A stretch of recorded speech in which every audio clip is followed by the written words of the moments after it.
Right, postpartum hemorrhage. Are we doing enough? All topics of challenges that Baba asked me to speak on. Baba is my classmate in UKM last time, actually, in undergraduate days. Right, primary postpartum hemorrhage, the most common form of major obstetric hemorrhage that we know. Okay, and as we all know, there are two types of postpartum hemorrhages, primary and secondary. Yeah, okay. Primary, I'm sure you all know this by heart already. Loss of 500 mils or more blood from the genital tract within 24 hours of childbirth. Now the secondary postpartum hemorrhage, the definition has been extended by the latest guideline from the RCOG, the Green Talk guideline, to be between 24 hours and 12 weeks postpartum. Okay, not 6 weeks postpartum. Yeah. Okay, but there is no quantification here as to how much bleeding there is. Okay, it just says abnormal or excessive bleeding, as we all know as well from long time ago. Now, how do we gauge the severity of primary postpartum hemorrhage? Okay, basically we can divide into minor and major. Okay, minor postpartum hemorrhage, minor PPH, primary postpartum hemorrhage, is between 500 to 1000. Major is more than 1000, and the major is divided into two again, moderate and severe. Okay, moderate is between 1000 to 2000, severe is more than 2000 mils. Okay, now a word of caution for small bale mothers, small body weight, less than 60 kilograms, even smaller amounts of blood loss may be clinically significant. Okay, so you got to remember that because their total body volume is smaller. There are some mothers who are at increased risk of primary postpartum hemorrhage, particularly those with pre-existing bleeding disorders as well as on anticoagulants. Okay, like for example those on thromboprophylaxis with heart valves, artificial heart valves and things like that. Okay, now we know that PPH is a major cause of maternal death in both developed and developing countries, but to varying degrees. In UK, for example, within 3 years they report 13 direct deaths due to PPH. It's the second leading cause of direct maternal deaths. However, in Malaysia, the numbers are about 4 times higher. Okay, as you can see. Alright. Okay, so we have the degree of problem is a lot more, 4 times bigger. Okay, causes of PPH, the 4 T's, you know by heart. Tone or lack of it, actually, ATONY. Okay, trauma, tissue, thrombin, meaning coagulation problems, TIVC and things like that. Okay, and most common, of course, is uterine atony. Okay, is uterine atony anti-proven otherwise. Okay, risk factors for PPH, apart from all those bleeding tendencies, is things like multiple pregnancy, previous PPH, fetal macrosomia, big baby, failure to progress, especially in the second stage, prolonged third stage, general anesthesia. So general anesthesia actually predisposes. Yeah? So that's why it is advisable for you to advocate regional anesthesia when a mother undergoes operative delivery. Okay, retained placenta, placenta accreta, and all the other forms of morbidly adherent placenta. Okay, and perineal lacerations. Now, the risk factors for any mother for PPH may present antenatally or intrapartum, and it may change from time to time. At one point when you see her, she may not have some risk factor, and another point she may develop the risk factor. Okay, like for example, big baby is only in the 3rd trimester that you suddenly will find that, oh, okay, she's developed that. Okay, for twin pregnancy, for example, even from the early from the 1st trimester, you would have known already that it is there. Okay, so the risk factors in any particular mother may change from time to time. Therefore, your birth care plan for the mother must be modified accordingly. Alright, and women with known risk factors for PPH should only be delivered in a hospital with a blood bank on site. Okay, not a blood bank half a mile away. Okay, or many miles away. Now, how to minimize the risk of developing PPH. Number one, treat antenatal anemia. It is known that iron deficiency, which is the most important or common cause of antenatal anemia, okay, has got effects on uterine tone. Okay, and as far as possible, try to reduce blood loss at delivery by taking preventive measures. Of course, you cannot use uterine massage as a prophylactic measure, but you can use prophylactic uterotonics, okay, particularly in the management of the third stage of labor. Alright. For low-risk women post-normal delivery, it is advocated to use IM oxytocin bolus. Post-cesarean section, slow IV. Low-risk women post-SVD is IM oxytocin, okay, and that is what is recommended in the Green Top guidelines, okay. Post-cesarean section, slow IV oxytocin bolus, okay. And for high-risk women without hypertension, ergometrine oxytocin. High-risk women, in high-risk women, you should also consider combination of oxytocics, yeah. Okay, so if they do not have hypertension, ergometrine plus oxytocin, okay. And in high-risk women post-cesarean section, okay, it is recommended to use IV tranexamic acid 0.5 to 1 gram with oxytocin, okay. So not just oxytocin alone. And it is important to realize that because of the physiological increase in circulating blood volume in pregnancy, the signs of hypovolemic shock in a woman may be masked. Okay, you may not be able to recognize it very easily, even if the woman is already going into impending shock with bleeding. Okay. Pulse and blood pressure are usually maintained in the normal range until blood loss exceeds 1 liter. Okay, so don't wait until there are derangements in the pulse and blood pressure, it will be too late.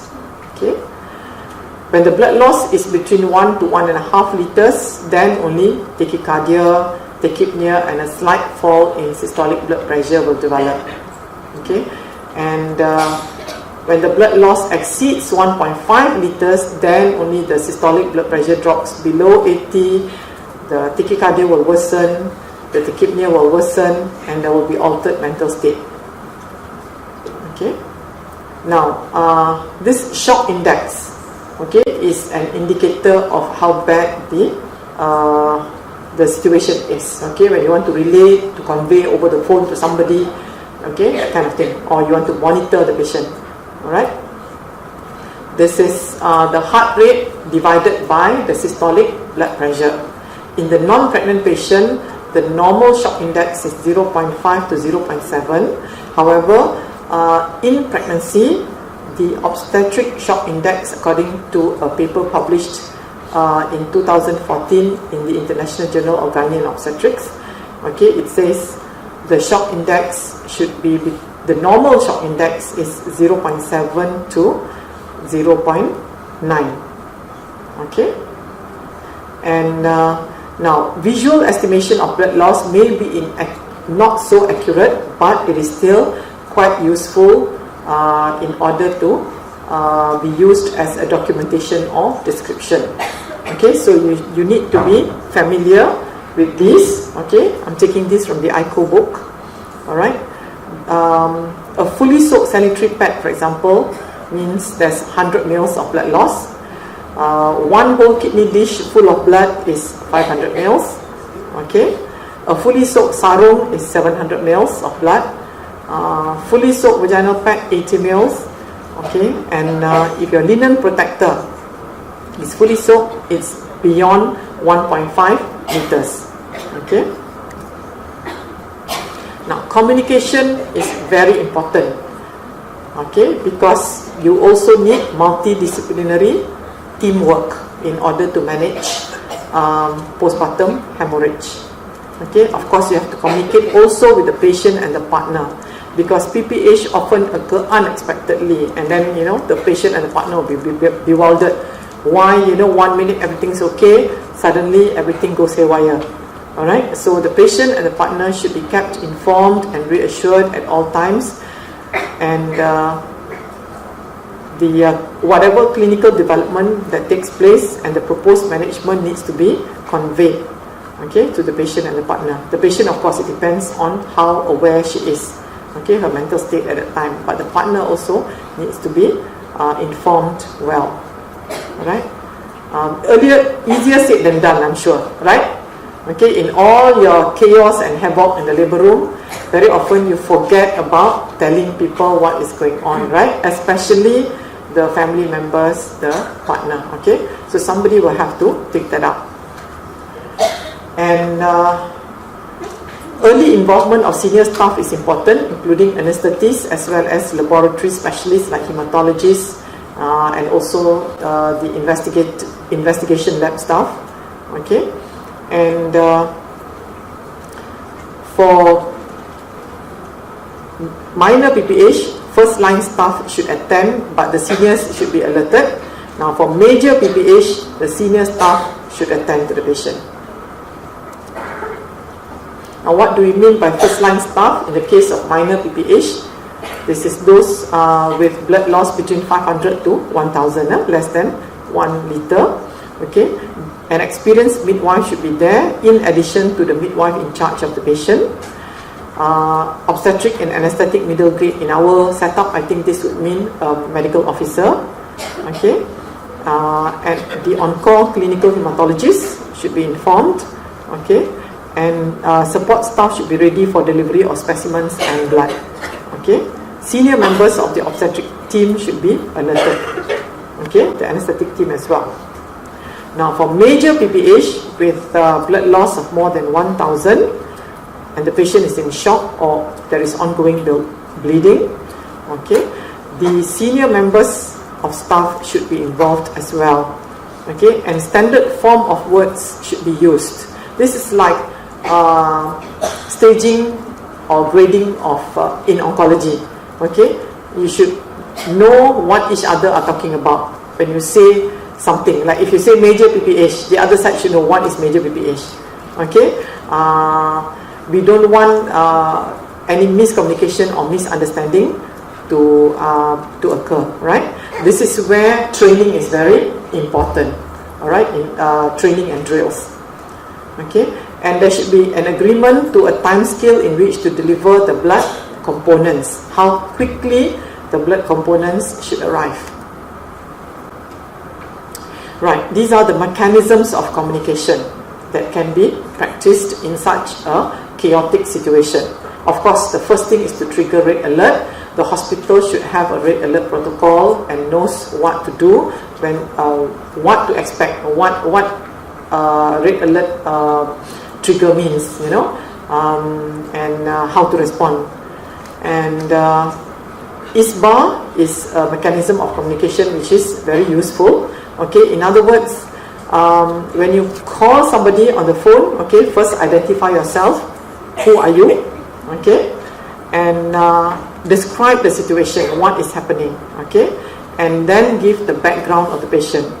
Okay, Madam so and so has got whatever, okay, what risk factors she has in the background, that kind of thing, okay, and then give an assessment, okay, in terms of the severity of the situation. Is the bleeding still ongoing?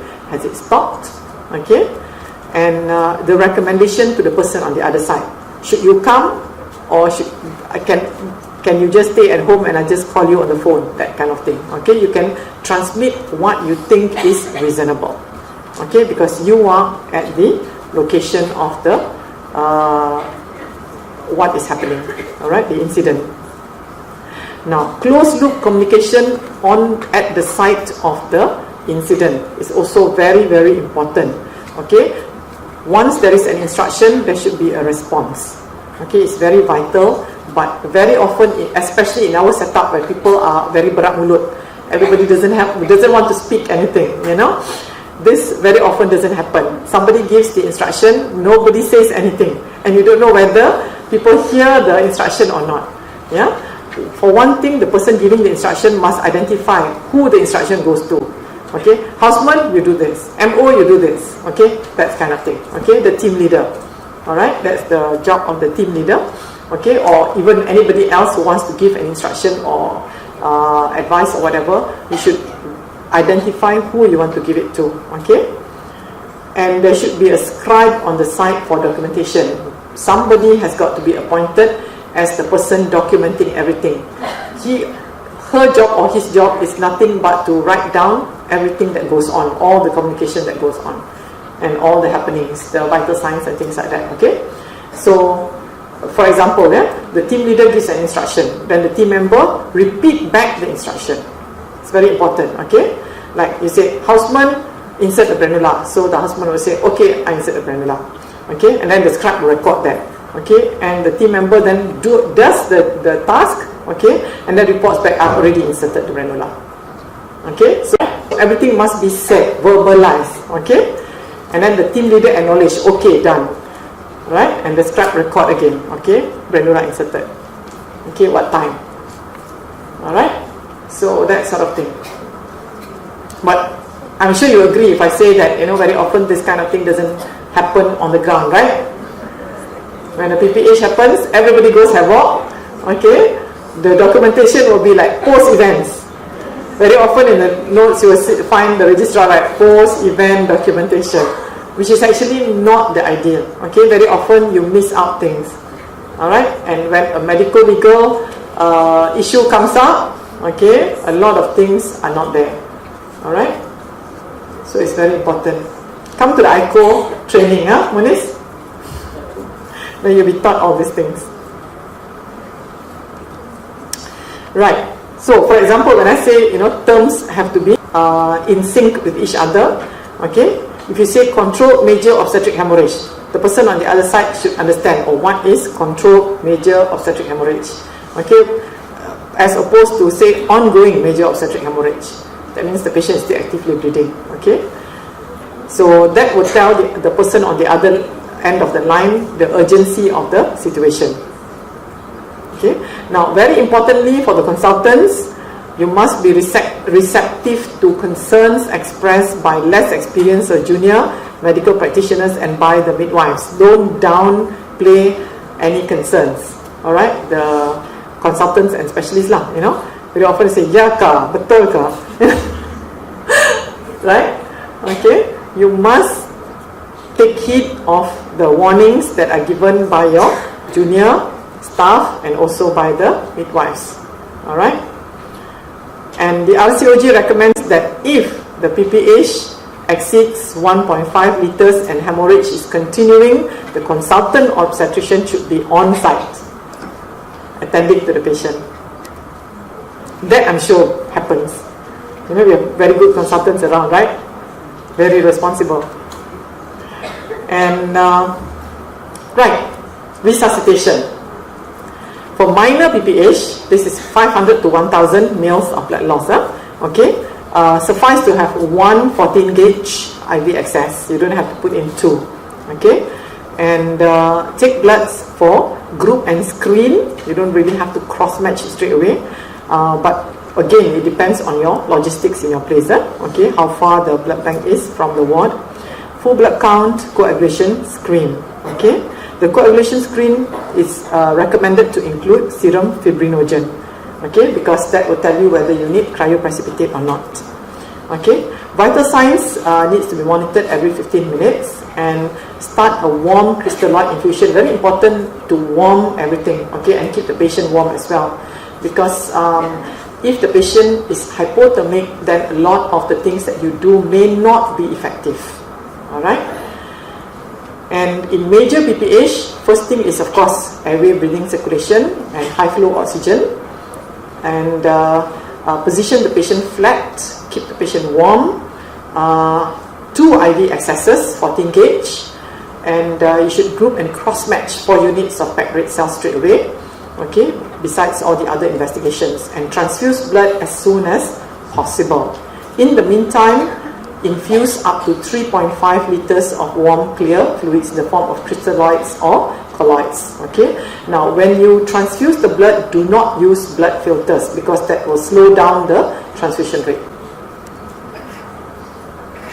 Main therapeutic goals is to keep the hemoglobin more than 8 gram per cent. Having said that, in a major hemorrhage, very often the hemoglobin seems to be normal, but the patient is actually losing a lot of blood, because there is no time for the compensatory mechanisms in the body to dilute the blood. Okay, so if you get good HB in a major obstetric hemorrhage, don't be too happy. Okay, now platelets, we want to keep it more than 50,000 per cubic millimeter, or 50 times 10 to the power of 9 per liter lah. Okay, and the prothrombin time should be kept less than 1.5, same thing with the APTT, and fibrinogen more than 2 grams per liter. Fluid replacement is a crucial component of PPH treatment, we know that.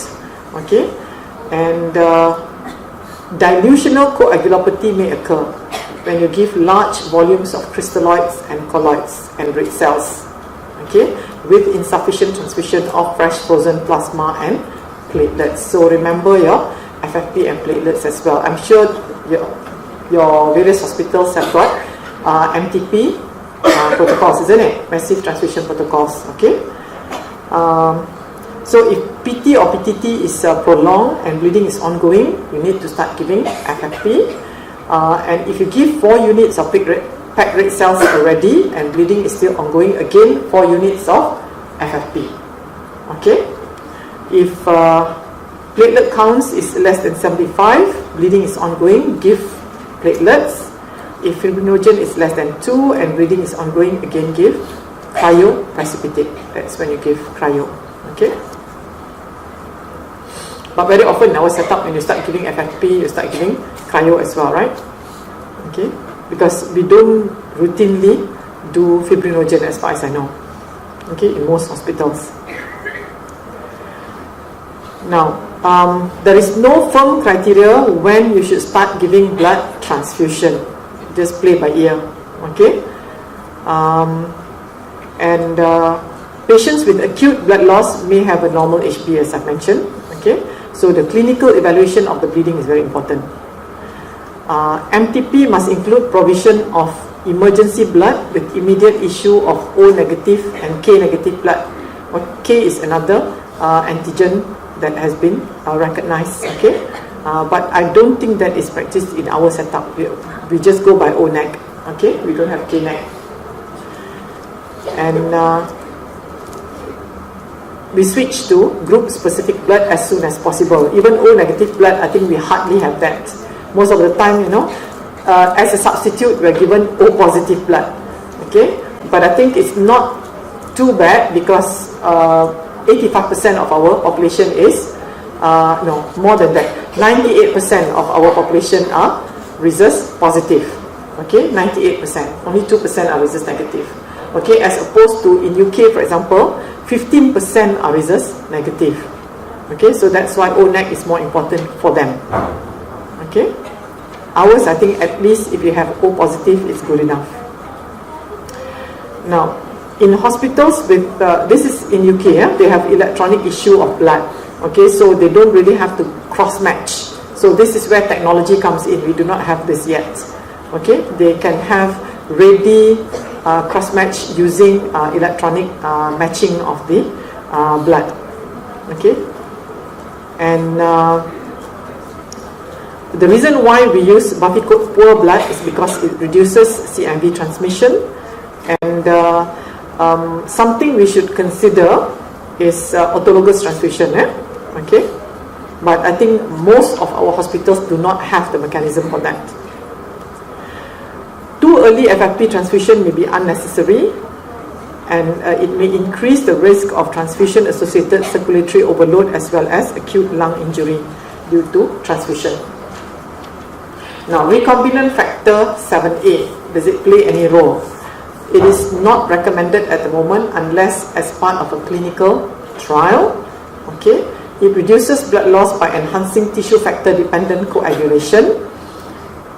Effectiveness of treatment with recombinant factor 7A is markedly diminished by hypothermia, acidosis, and low platelets. Therefore, restoration of physiology, of a normal physiology as close as possible is important for recombinant factor 7A to take effect.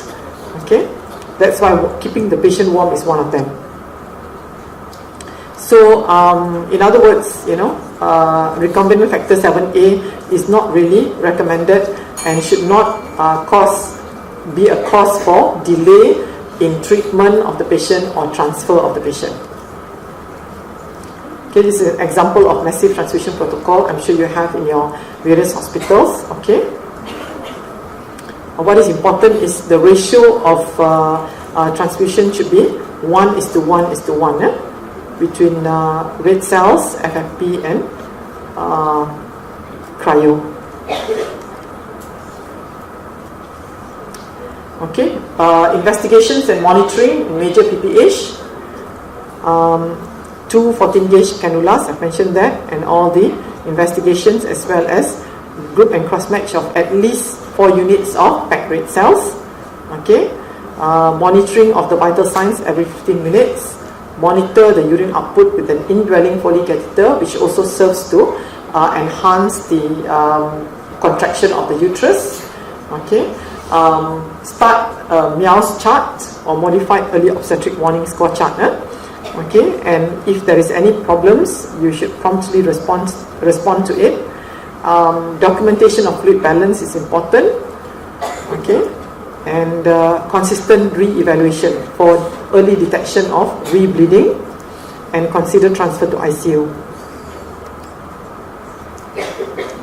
Now, ironically, you should also consider thromboprophylaxis, at least in the form of stockings and all that. Okay, once the acute period is over. Alright, because this patient will be bedridden for a little while. You do not want new problems to set in. Okay, once the bleeding is arrested and there is no more coagulopathy, in fact, you should consider chemical thromboprophylaxis, in other words, giving heparin. Okay, so just because the patient has just had a recent PPH does not mean that she does not need thromboprophylaxis. Alright, the role of anesthetist is to maintain hemodynamic stability, administer the most appropriate method of anesthesia, and in some patients who are hemodynamically unstable or who have coagulopathy, like for example you want to take her in for hysterectomy, then of course GA is more appropriate. Yeah? Okay, and if the patient requires ICU care, of course she will be under the anesthetist. Okay, and arresting the bleeding depends also on the causative factor. Okay, and there are pharmacological, mechanical, and surgical measures that you can take to tackle each of the causative factor. Alright, for example, for uterine atony, which is the most common cause, okay, there are mechanical or pharmacological measures that you can take. For example, rubbing up the uterine fundus. Okay, ensure an empty bladder with an indwelling catheter, and give all the oxytocics that are recommended.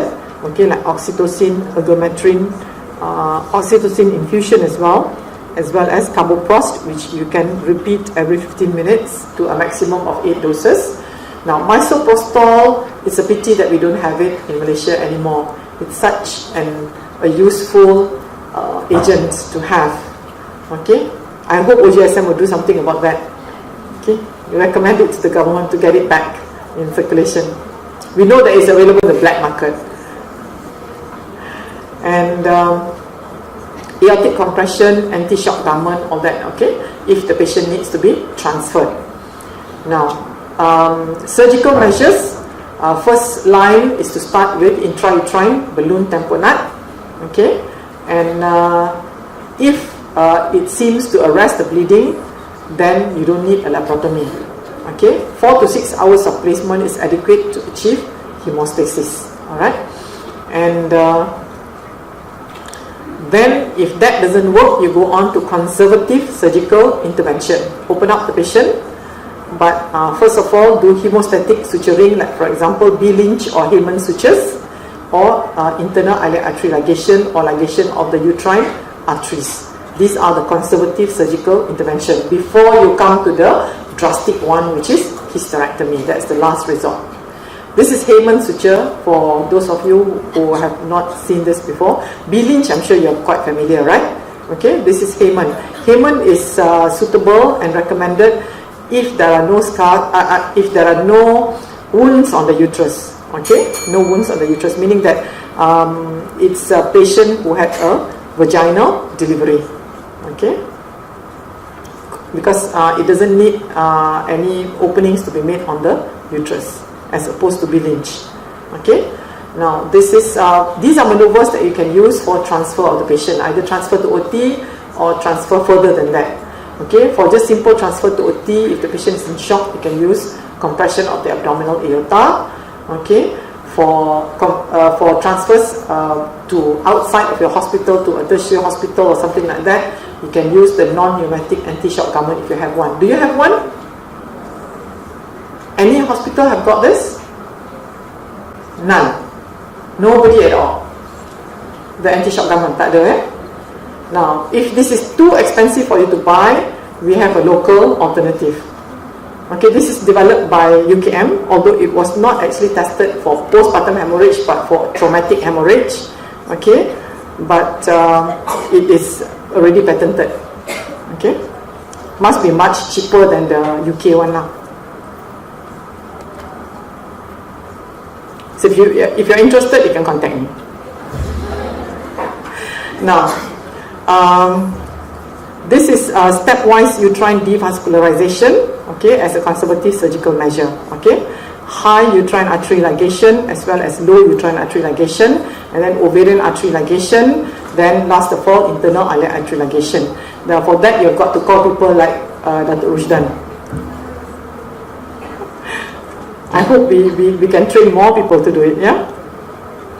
And arterial embolization is the other thing, which can be done by an interventional radiologist. Okay, and last of all, hysterectomy. Subtotal hysterectomy is the recommended surgery. Okay, unless there are things which involves the cervix, like morbidly adherent low-lying placenta. Okay, and you should not wait until it is too late before you decide on hysterectomy.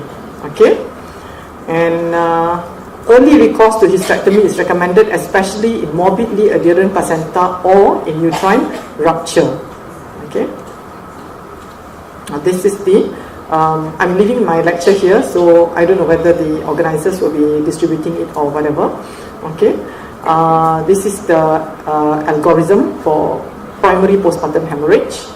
Okay, for tears and trauma and all that, of course, you know, management involves repair of the identified trauma, and for retained tissue, manual removal, for coagulopathy, replacement of the with blood products and so on.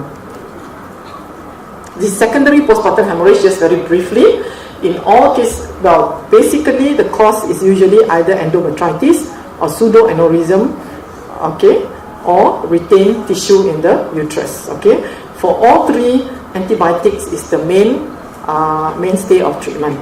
Okay, and on top of that, for pseudoaneurysm, for example, uterine artery embolization can be done. And for retained tissue, of course, it will need evacuation. Training is very important and has been shown to be effective in reducing morbidity and mortality from PPH. So come to the ICO training. Have you heard of ICO? Intensive Course in Obstetrics Emergencies. Okay, I've been to it. Very good. Okay, so it's something that can be recommended. Okay, and at the administrative level, audit of all these incidents is very important. Alright, and documentation is of utmost importance. Okay, the timing as well as what is done. So this is ICO training. They have gone not only to train Malaysians but also people in other countries. I think the last few days they've just been to Laos. This is under Dr. Guna, Dr. Tang, and Dr. Muniz and all that. Okay, a whole team of very dedicated people. Debriefing is very important, both for the patient, the partner, as well as those staff who have been involved in the incident. Okay. A lot of psychological repercussions can happen as a result of such an incident, very traumatic to everybody. And with regard to the patient, discuss future pregnancies. What are the do's and don'ts and all that. Otherwise, they may go out there and get the wrong advice from others, and lo and behold, you get a lawyer coming after you. Okay, so it's important for you to counsel the patient and the partner yourself. Okay, and keep following them up until they are quite happy to be let go. Right, something new. Okay, drone delivery service for blood. Okay, to remote areas. Something to be considered. Alright, rather than your ambulance, driving halfway around the world to send the blood and blood products from the blood bank. And conclusion, I know my time's up. Sorry, it's a bit long. Postpartum hemorrhage, primary postpartum hemorrhage is still a significant cause of maternal mortality and morbidity. And many innovations over the years have improved its management, but there is always a lot of room for further improvement. Training by simulation and drills is the way forward to enhance competence in PPH management. Good communication is key. Multidisciplinary team management is the strength. Documentation is of utmost importance. Technology can be utilized for system efficiency in making pregnancy safer. Thank you very much.